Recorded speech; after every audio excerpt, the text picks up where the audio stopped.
C'est effectivement une affaire hors norme, c'est-à-dire qu'on n'a pas connu dans le département de la Vienne de passage à l'acte de cette nature, c'est-à-dire que nos manifestations sportives se déroulent calmement jusqu'à ce match où évidemment là on a eu affaire à un déchaînement de violence commise par 6 joueurs de l'équipe de Cap-Ouest.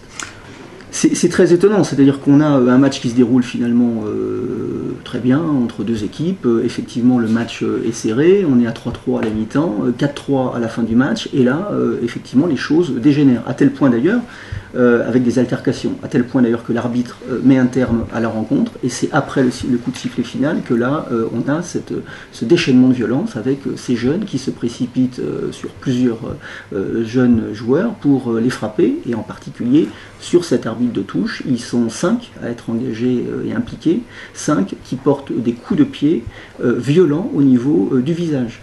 Et il me paraît important de préciser dans cette affaire qu'un des joueurs de Cap-Ouest s'est physiquement interposé pour éviter que ses coéquipiers ne continuent à frapper le jeune. Donc je pense d'ailleurs que ce jeune joueur a peut-être sauvé la vie ce jour-là du joueur adverse qui était victime des coups de ses coéquipiers.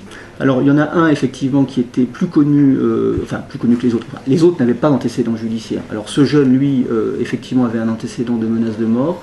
Ce qu'on peut dire le concernant, c'est qu'il a eu un rôle, il est décrit comme ayant un rôle essentiel dans le passage à l'acte, et c'est un jeune surtout, pour toutes les victimes d'ailleurs, et c'est un jeune surtout qui a eu un comportement au cours de la garde à vue qui était un comportement de défi permanent, n'exprimant aucun regret. C'est vrai que ça a pesé certainement lourd aussi dans la décision du juge des libertés et de la détention, qui est une décision de placement en détention, compte tenu de la gravité et de sa personnalité dans le cas de cette affaire.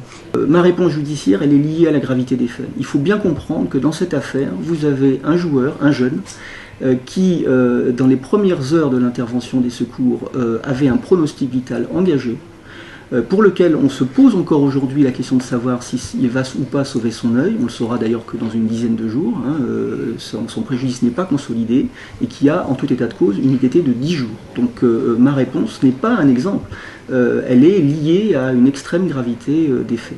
Tant on n'est pas sur une responsabilité collective, on est sur la responsabilité de quelques joueurs, en l'espèce 6 joueurs. Je ne mets pas tous les joueurs de Cap-Ouest dans le même panier. Certains n'ont pas commis de violence et certains se sont opposés à la violence de leurs camarades. Et je crois que c'est quelque chose qu'il faut dire. On ne stigmatise pas une équipe, on fait en sorte d'apporter une réponse judiciaire à des comportements individuels.